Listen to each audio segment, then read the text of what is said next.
A lot of the focus during the trial between Amber Heard and Johnny Depp was Amber Heard's psychological problems.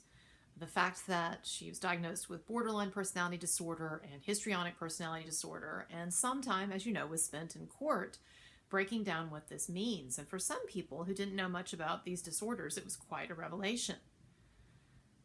You know, I was thinking earlier about the tragedy of someone like Amber Heard, someone who ostensibly has a lot going for her, but because of her own disordered mind and her own disordered way of thinking and behavior, inevitably not only sabotages herself, but also causes a great deal of pain to other people.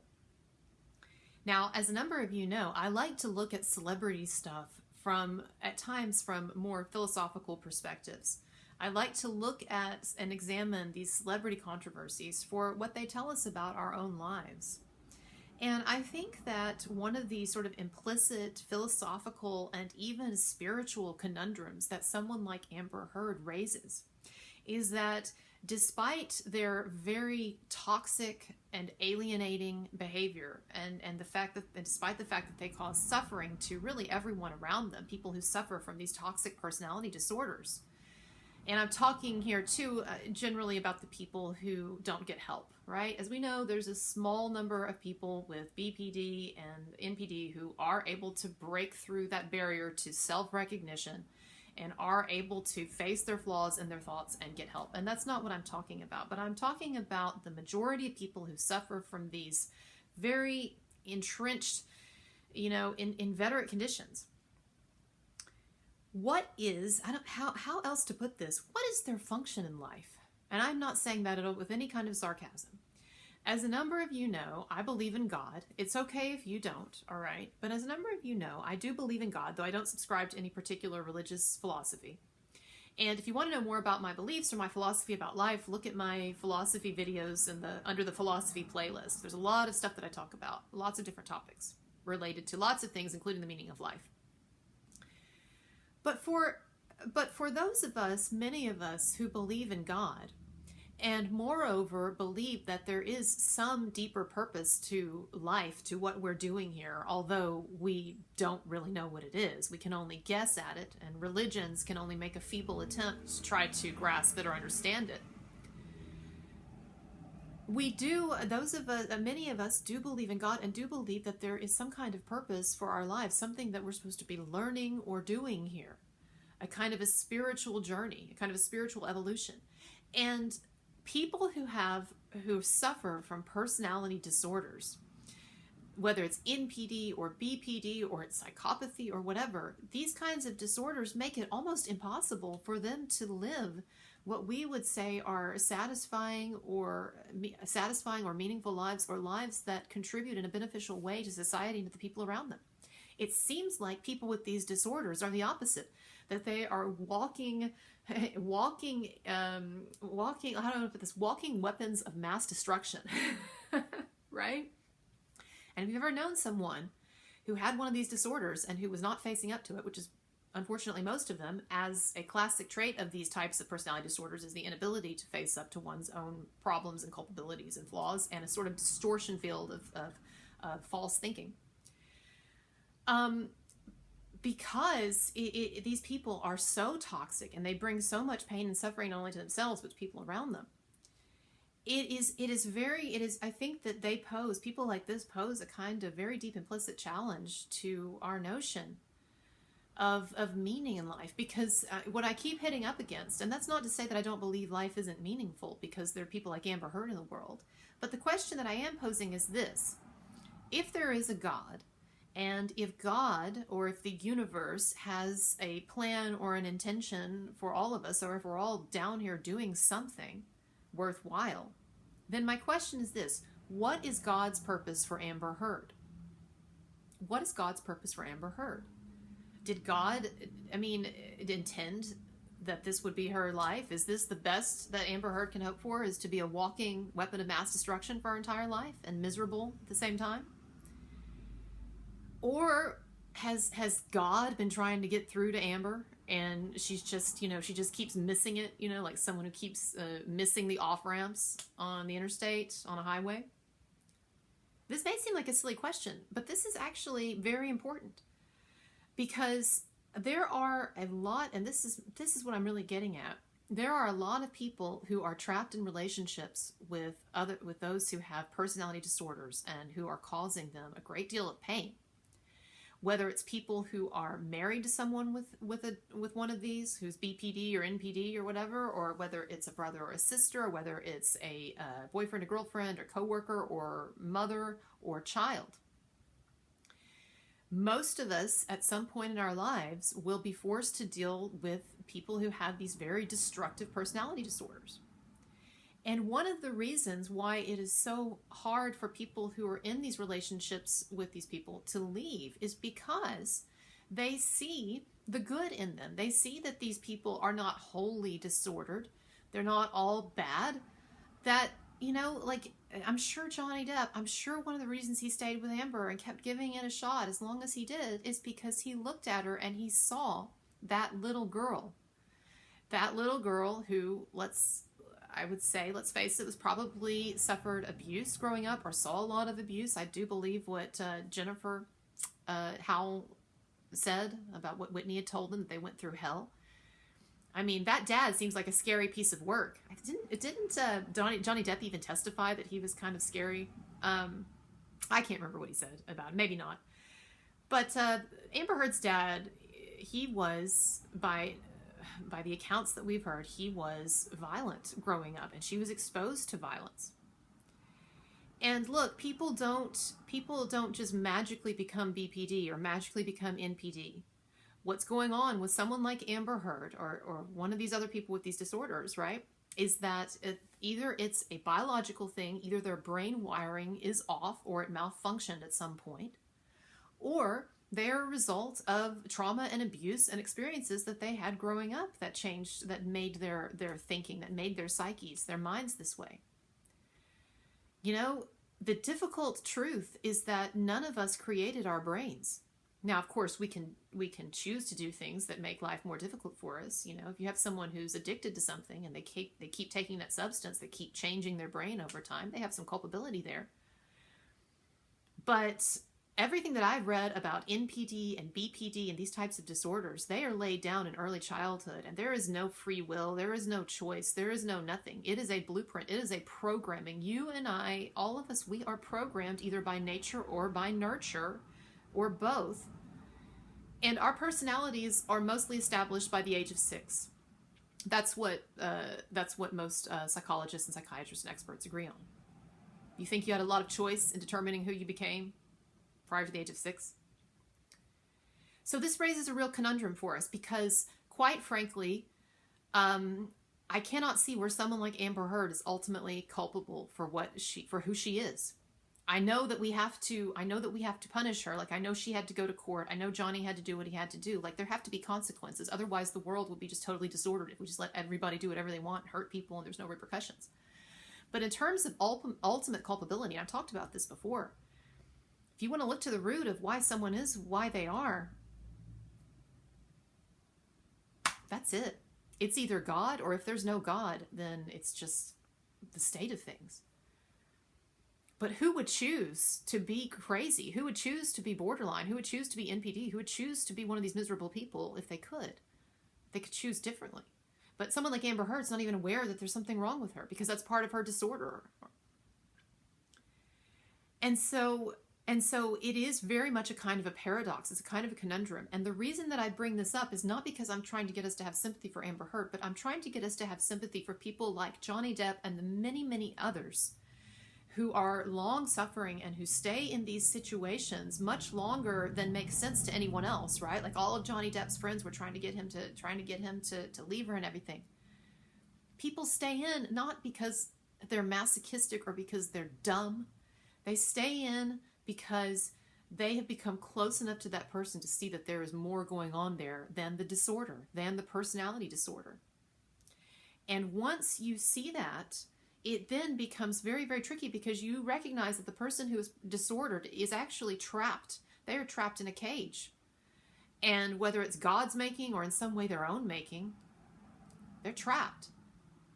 And so people, and so I guess what I'm trying to say is we should have, I think often some of us, our tendency is to look at people who stay in these relationships, or people who submit themselves to relationships. And I'm not just talking about romantic relationships. I'm talking about parents who put up with way too much bullshit from their kids, maybe, or people who put up with too much from their parents. I have a couple of friends who have parents who have personality disorders, and they struggle a lot with knowing what to put up with and when to put their foot down and how much to have sympathy for that parent, but how much to be angry.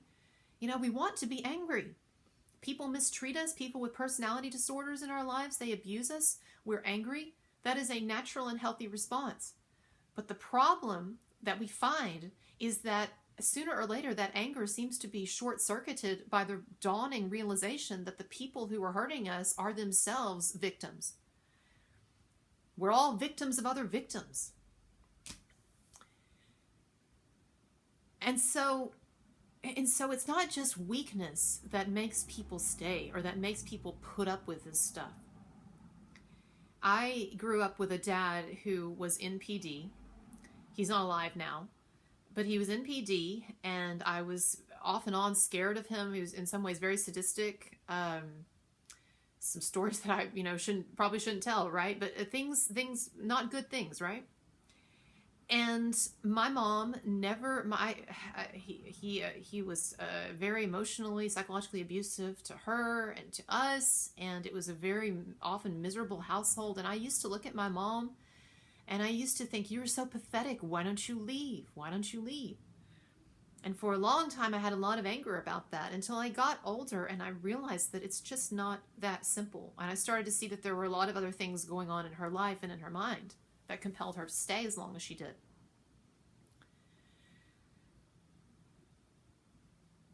And in some ways, my dad was a very good person. He taught Sunday school.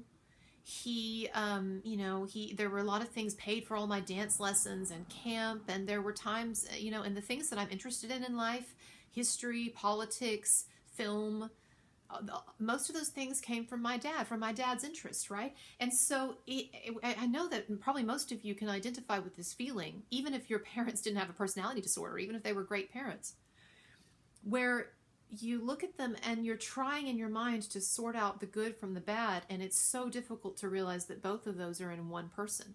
And when someone is personality disordered, that complexity becomes even more befuddling, even more problematic, because there's so much more complexity there.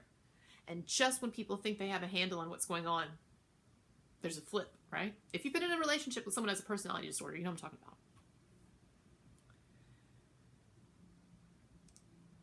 And I remember too, that I had a friend several years ago who was in an abusive relationship with someone who I think was a narcissist.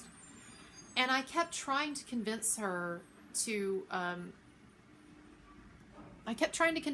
leave him, using all of the standard arguments, right? And I'll never forget, you know what she said to me? She said, yeah, I know it's not healthy. I know it's not good for me. She said, but look, if I don't take care of him, or if I don't stay with him, or if I don't put up with him, then who else is going to do it? Is he meant to be alone for the rest of his life? Are people with personality disorders, which aren't their fault, are they meant to live these miserable lives of never being with anyone? Are you telling me that because he's abusive, he should never have human love or intimacy, that he should be shunned?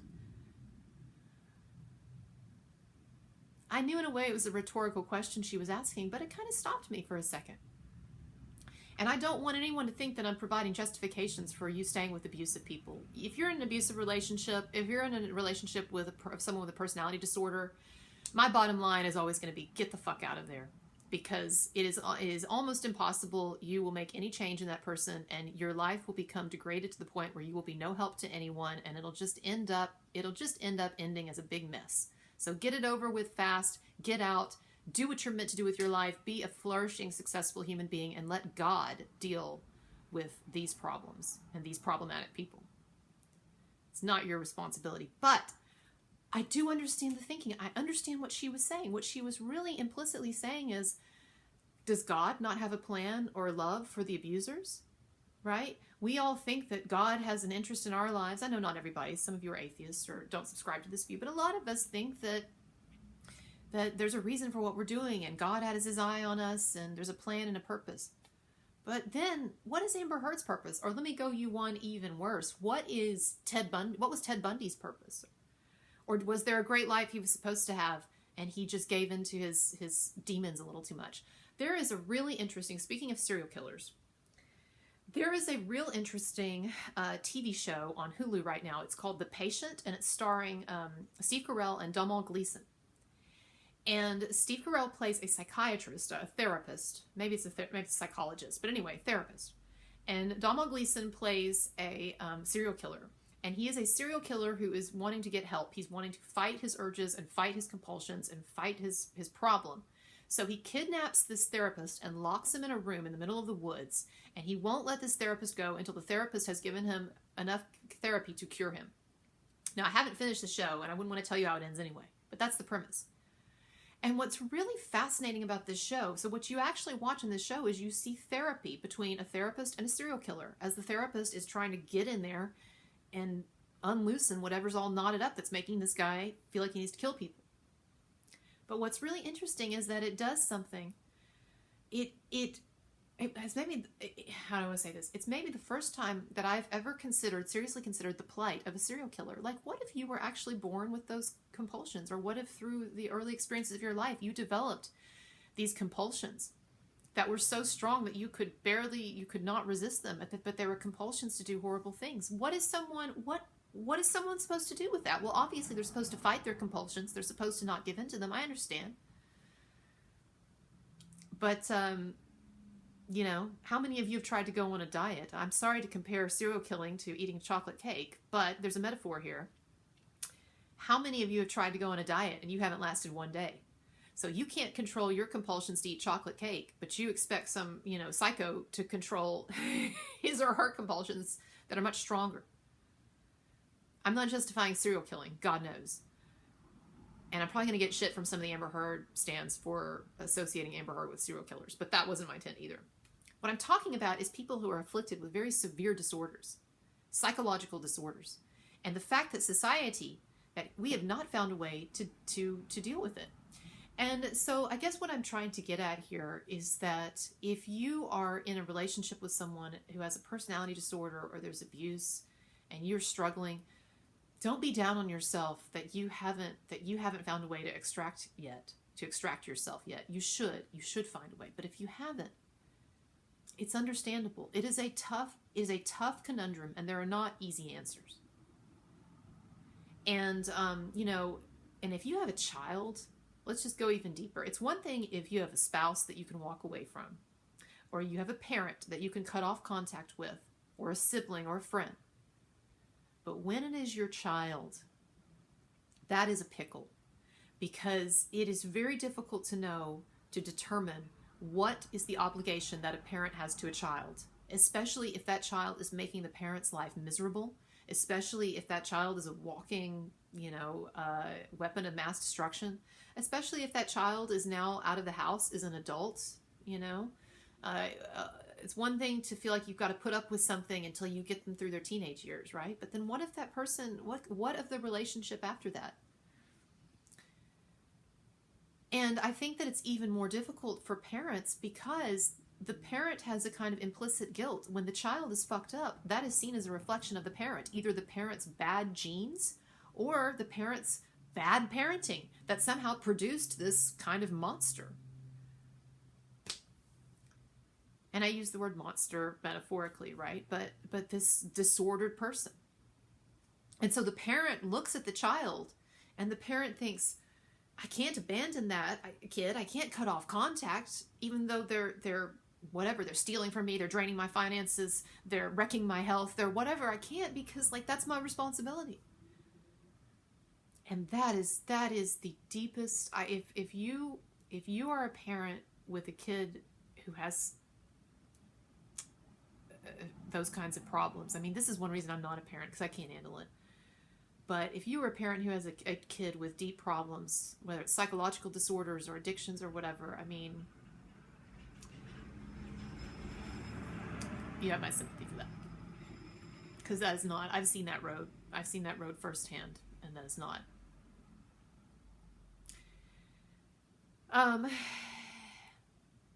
And so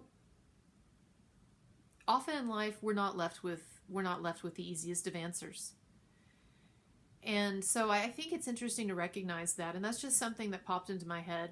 And I want to say one more thing while we're on the subject of borderline personality disorder. I read a book recently. It's one that's been recommended to me for years, but I finally read it. It's called Stop Walking on Eggshells, and it's about dealing with people who have BPD. And I've had a couple of people, 2 or 3 in my life before who've had BPD, right? Very clear, like Amber Heard-like behaviors minus the turds on the bed. And slightly less malevolence. I do think that most people that I've encountered with BPD, they don't have malevolent personalities. They're messed up and they cause people a lot of pain. But generally, like, they're not trying to destroy others. I think Amber is a whole other level. She's like Sharon Stone, Basic Instinct or whatever.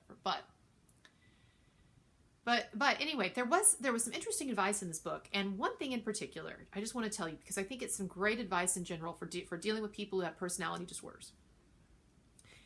Because one of the things with these personality disorders, particularly BPD, is people get very judgmental. They don't, and they get very whipped up, and there's no way to escalate things, right? Like if you're with somebody who has BPD, then you know that one of your greatest challenges in life is figuring out how to de-escalate things. Because when people are BPD and they're in one of their BPD fits, one of their BPD meltdowns, which happen frequently, then you know that there are 2 things that don't work. One thing that doesn't work is just apologizing, just throwing yourself before the court, because that ramps them up even more. But the other thing that doesn't work, of course, is challenging them or disagreeing with them, because that is going to make things, like, that's going to take it to like DEFCON 1 or whatever, right? You disagree, you tell them they're wrong, even if you do it politely.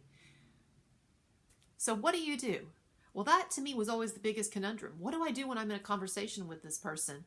And either way I want to play it, they're going to checkmate me. They're just going to feed off of it, right? It's just going to increase. It's like one of those sci-fi movies where like you've got the villain, and the more that people throw at the villain just like absorbs it and just gets like bigger. I saw a movie the other day. Check this out. If you like movies that are sort of like Alien, like sci-fi horror, like scary things in space, I saw this movie the other day. It was called Life, starring Jake Gyllenhaal and Ryan, oh God, what's his name? The kind of boring, the guy that's married to Blake Lively. But anyway, Ryan Reynolds. I'm sorry, he just seems boring to me. He's nice looking, but seems boring.